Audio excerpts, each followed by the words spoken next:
Assalamualaikum warahmatullahi wabarakatuh. Saya Dian Permata Anugrah, guru kelas 1 SDN Jati 3, calon guru penggerak angkatan 7, Kecamatan Bale Endah, Kabupaten Bandung. Saya akan menyampaikan koneksi antar materi kesimpulan dan refleksi modul 1.1.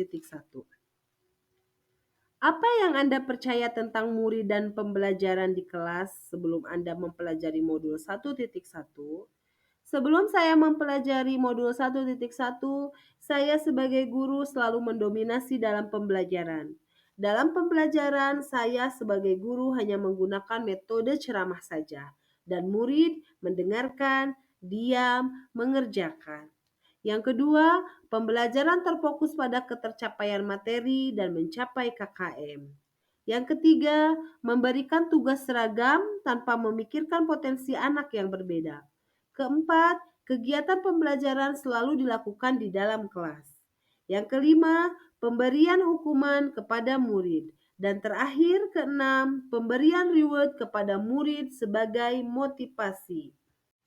Sebagai seorang guru, kita masih menganggap bahwa guru merupakan satu-satunya sumber belajar, atau disebut guru sebagai pusat pembelajaran. Hal ini membuat posisi siswa menjadi objek dalam proses belajar. Guru menempatkan diri sebagai orang yang serba tahu dan sebagai satu-satunya sumber belajar.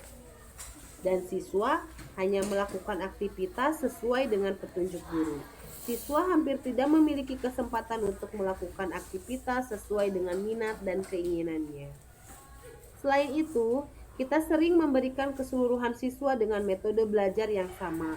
Kita beranggapan bahwa anak-anak seperti kertas putih yang isinya hanya tergantung dari guru yang akan mewarnai dan mengisi kertas kosong.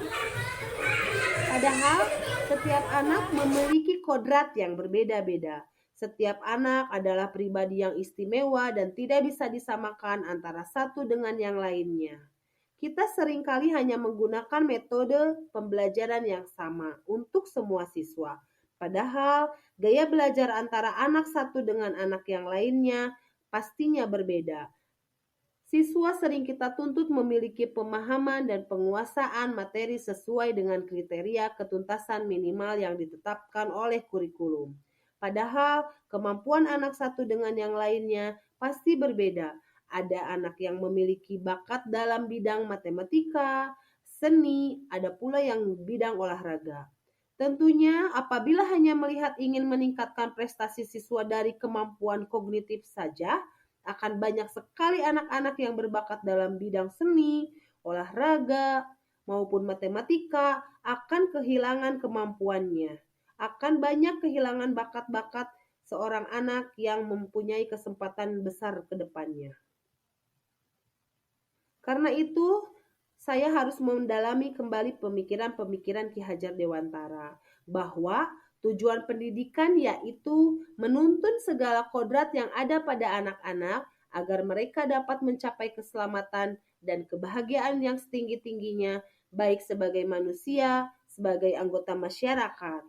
Oleh sebab itu, pendidik hanya dapat menuntun tumbuh dan hidupnya kekuatan kodrat yang ada pada anak-anak, agar dapat memperbaiki laku hidupnya dan tumbuhnya kekuatan kodrat anak.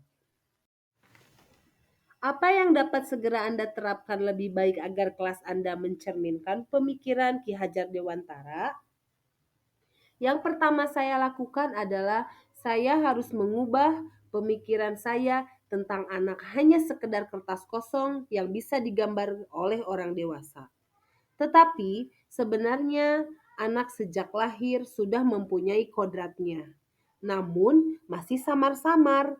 Jadi kita sebagai pendidik harus bisa memfasilitasi atau membantu anak untuk menebalkan garis samar-samar itu agar dapat menggali semua potensi yang dimilikinya.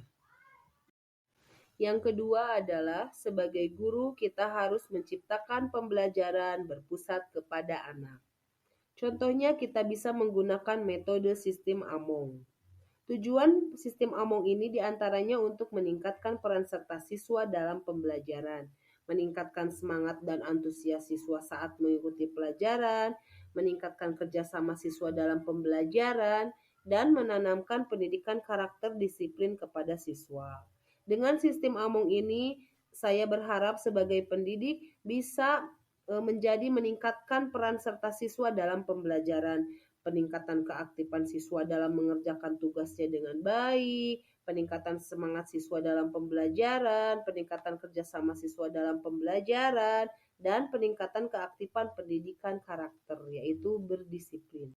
Yang ketiga adalah menciptakan suasana kelas yang menyenangkan. Hal ini sejalan dengan kodrat alam, yaitu anak senang bermain. Kita bisa menerapkan pembelajaran sambil bermain agar pembelajaran lebih menyenangkan. Yang keempat adalah pembelajaran yang mengutamakan aspek budi pekerti. Saya melakukan pembiasaan yang baik dengan cara memberikan teladan kepada anak tentang bagaimana cara bersikap untuk menjadi pribadi yang lebih. Kesimpulannya adalah dasar-dasar pemikiran Ki Hajar Dewantara harus segera diterapkan di sekolah.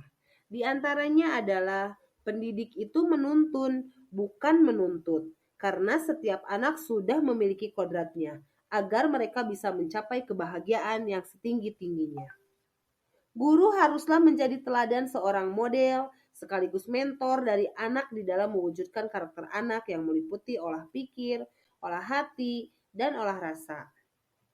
Mendidik dan mengajar adalah proses memanusiakan manusia, sehingga harus memerdekakan manusia dalam segala aspek kehidupan, baik secara fisik, mental, jasmani, dan rohani. Pendidik sejatinya adalah berhamba kepada anak. Dan yang terakhir, pendidik bukan hanya ilmu akademiknya saja, tetapi perlu penanaman budi pekerti yang baik. Demikian pemaparan dari saya.